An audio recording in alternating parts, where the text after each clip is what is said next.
Hello students, welcome to Hiba Max. 10th standard max public exam oda important questions பார்த்துட்டு இருக்கோம் day 8. So 2 mark question upload பண்ணிட்டு இருக்கேன். கண்டிப்பா உங்களுக்கு யூஸ்ஃபுல்லா இருக்கும்னு நினைக்கிறேன். இந்த sums எல்லாம் நீங்க skip பண்ணாம பார்க்கணும். அதுதான் உங்களோட டார்கெட்டா இருக்கணும், சரிங்களா? And இந்த important questions கொடுக்கிற சீரிஸ் உங்களுக்கு பிடிச்சிருந்தனா மறக்காம இந்த வீடியோக்கெல்லாம் லைக் பண்ணிடுங்க. நிறைய லைக் வரும்போது தான் நம்ம சேனலும் நிறைய பேருக்கு ரீச் ஆகும் and எனக்குமே ஒரு மோட்டிவேஷனா இருக்கும். உங்களுக்காக நான் இதெல்லாம் செய்யறதுக்கு எனக்குமே ஓகே, பசங்க பார்க்குறாங்க லைக் பண்ணுறாங்க அப்படின்ட்டு ஒரு தோணல் இருக்கும். சப்ஸ்கிரைப் பண்ணாமல் பார்த்துட்டு இருந்தீங்கன்னா மறக்காமல் சப்ஸ்கிரைப் பண்ணிட்டு வேலை கொண்டு செலக்ட் பண்ணிடுங்க. இன்னைக்கு வீடியோ ரொம்பவே முக்கியமான வீடியோ. என்னன்னா, நிறைய பேர் சென்டம் எடுக்கிறதுல மிஸ் ஆகுற விஷயம் என்னன்னா, புக் இன்சைட் கொஷின்ஸ் ஆர் சரியா creative questions.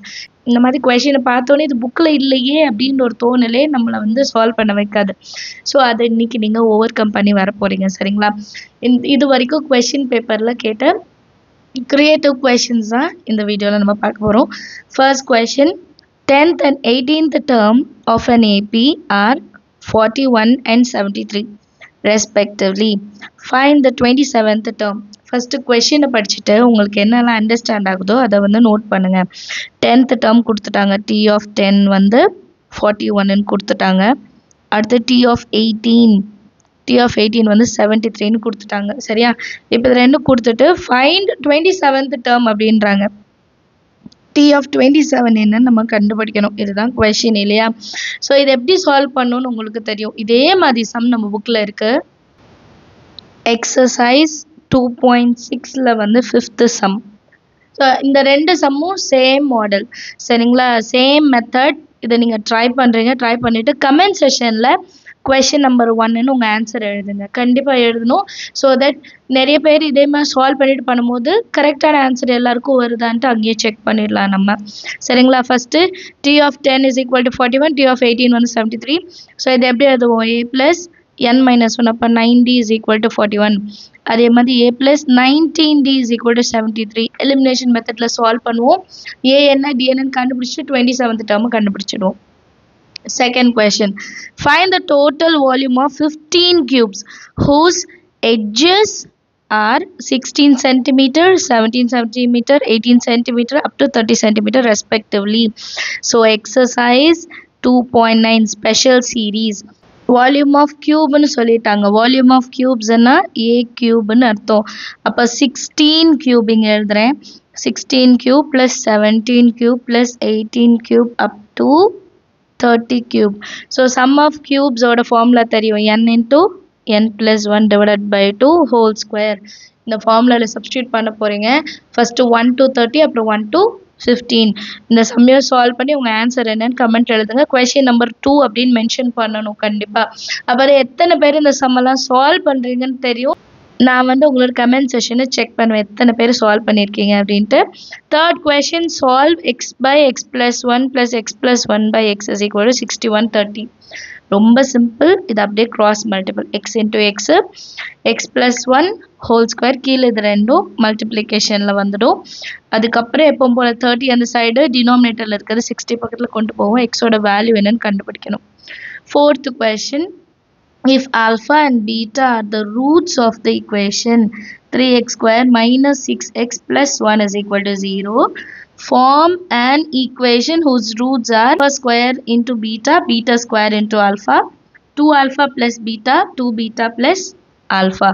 Example 3.46. same method in the equation மட்டும் மாறும், சரிங்களா? இந்த ஈக்குவேஷன் மட்டும் மாறும். ட்ரை பண்ணிவிட்டு ஆன்சர் வந்து கமெண்ட் செஷனில் எழுதுங்க.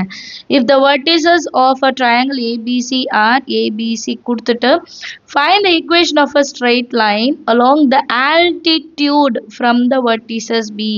ஸோ ஒரு ட்ரையாங்கிள் கொடுத்துட்டாங்க, ஏபிசி இருக்குன்னா பியிலேருந்து ஃபார்ம் ஆகுற ஆல்டிடியூட், இது டின்னு எடுத்துக்கலாம். இந்த லைனோட ஈக்குவேஷன் என்னன்னு கேட்குறாங்க. ஸோ பி ஒரு பாயிண்ட் இருக்குது, டியோட பாயிண்ட் கண்டுபிடிக்க முடியாது, பட் ஸ்லோப் கண்டுபிடிக்கலாம். ஏசியோட பர்பண்டிகுலர் ஃபார்ம் தான் டியோட ஸ்லோப்பு. ஸோ 1.1 ஸ்லோப் ஃபார்முலா வச்சுட்டு நம்ம ஈக்குவேஷன் கண்டுபிடிக்கலாம். கிளியராக நம்ம கொஷின் படிக்கும் போதே கிவன் என்ன கொடுத்துருக்காங்க, என்ன கண்டுபிடிக்கணும், என்ன மெத்தட் கண்டுபிடிக்கணும்னு கொடுத்துருவாங்க. இப்போ ஆல்டிடியூடுன்னு கேட்குறனால நம்ம பர்பண்டிகுலர் ஃபார்ம் சரிங்களா? இதை மீடியன் கேட்டிருந்தாங்கன்னா மிட் பாயிண்ட் எடுக்கணும். சரியா? அண்ட் இதே மாதிரி சம்ஸை நான் சொல்லிட்டேன் எக்ஸசைஸில் எங்கே இருக்குன்னு. ஸோ அந்த சம்ஸை ரெஃபர் பண்ணுங்கள். ரெஃபர் பண்ணிவிட்டு செஞ்சு பாருங்கள். கண்டிப்பாக சென்டம் எடுக்கிறதுக்கு இந்த மாதிரி ஒரு ப்ராக்டிஸ் இருக்கவே இருக்காது. சென்டம் எப்போ மிஸ் ஆகும்? நமக்கு வந்து கம்பல்சரி கொஷின்ஸ் 2 மார்க் 5 மார்க் வந்து நமக்கு புதுசாக ஏதோ கொடுத்துட்டாங்கன்னா, முக்கியமாக 2 மார்க்கில் கொடுத்துட்டாங்கன்னா கொஞ்சம் நர்வஸ் ஆகிடும். அதே மாதிரி 5 மார்க்கில் ட்விஸ்ட் பண்ணி கேட்கும்போது நமக்கு அந்த டைமில் கன்ஃபியூஸ் ஆகும். பட் இப்போவே நீங்கள் ப்ராக்டிஸ் எடுத்தீங்க அப்படின்னா கொஷினை படித்து என்ன ஃபார்மில் என்ன மெத்தடு நீங்கள் வந்து அப்ளை பண்ணிட்டீங்க அப்படின்னா கண்டிப்பாக எக்ஸாமில் அந்த ஃபியரே வராது. ஏன்னா ஆல்ரெடி நீங்கள் இந்த மாதிரி சால்வ் பண்ணியிருக்கீங்க. கரெக்டாக? ஸோ அதுக்காக தான் இன்றைக்கி இந்த வீடியோவை நான் வந்து ரெடி பண்ணியிருந்தேன். ஆக்சுவல் ரிவிஷன் எக்ஸாம் வருது. குவார்ட்டர்லி போர்ஷன்ஸ் தான். ஸோ குவார்ட்டர்லி போர்ஷன்ஸை தரவு பண்ணுறதுக்கு இதை விட பெஸ்ட் சான்ஸ் கிடைக்கவே கிடைக்காது. குவார்ட்டர்லி போர்ஷன்ஸை நல்லா தரவு பண்ணிவிடுங்க. ஃபஸ்ட்டு பேஜ்லேருந்து லாஸ்ட் பேஜ் வரைக்கும் அந்த சாப்டரில் இருக்க ட்ரைதீஸாக இருக்கட்டும், ப்ராக்ரஸ் செக்காக இருக்கட்டும், சால்வ் திஸ்ன்னு தனியாக கொடுத்துருப்பாங்க, டூ யூ நோ கொடுத்துருப்பாங்க. இது எல்லாமே நீங்கள் படிக்கிறதுக்கு நல்ல டைம். நம்ம இப்போ மொத்த போர்ஷன்ஸ்ன்னு வச்சோம் அப்படின்னா, ஃபுல் போர்ஷன்ஸ் வச்சோம் அப்படின்னா பாஸ் ஆகுறதுக்கு 80% எடுக்கிறதுக்குன்னு ரஷ் பண்ணுவோம் இல்லையா? பட் கரெக்டாக நமக்கு வந்து கொடுத்துருக்காங்க பாருங்கள் ஸ்கெடியூல். ஃபஸ்ட்டு நீங்கள் குவார்ட்டர்லி போர்ஷன்ஸை தரவு பண்ணுங்கள். ஸோ தட் உங்களால் 50 to 60 மார்க் நல்லபடியாக எடுக்க முடியும். அடுத்த ரிவிஷனில் ஃபுல் போர்ஷன்ஸ் வைக்கும்போது பேலன்ஸ் இருக்கிறத நம்ம கவர் பண்ணால் போதும். புரியுதுங்களா? நல்ல ஒரு பிளானிங்.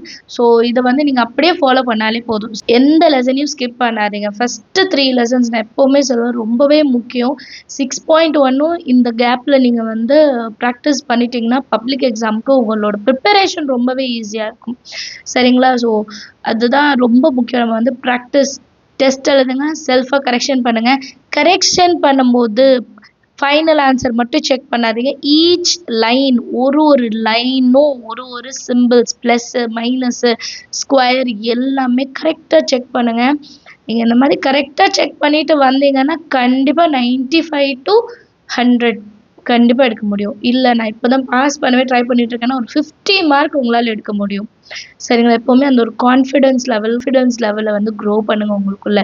என்னால் 50+ எடுக்க முடியும், என்னால் 90+ எடுக்க முடியும், என்னால் சென்டம் எய்ம் பண்ண முடியும் அப்படின்னு சொல்லிட்டு உங்களுக்கு நீங்களே மோட்டிவேட் பண்ணிகிட்டே இருங்க. ஏன்னா எனக்கு அப்படி தான் பண்ணியிருந்தேன். பிகாஸ் அந்த டைமில் வந்து எங்களுக்கு நிறைய சோர்ஸ் கிடையாது. மோட்டிவேஷன் ஒன்று இருக்குது பார்த்தீங்களா? அதுதான் நம்மளுக்கு ரொம்பவே பூஸ்ட் பண்ணும்.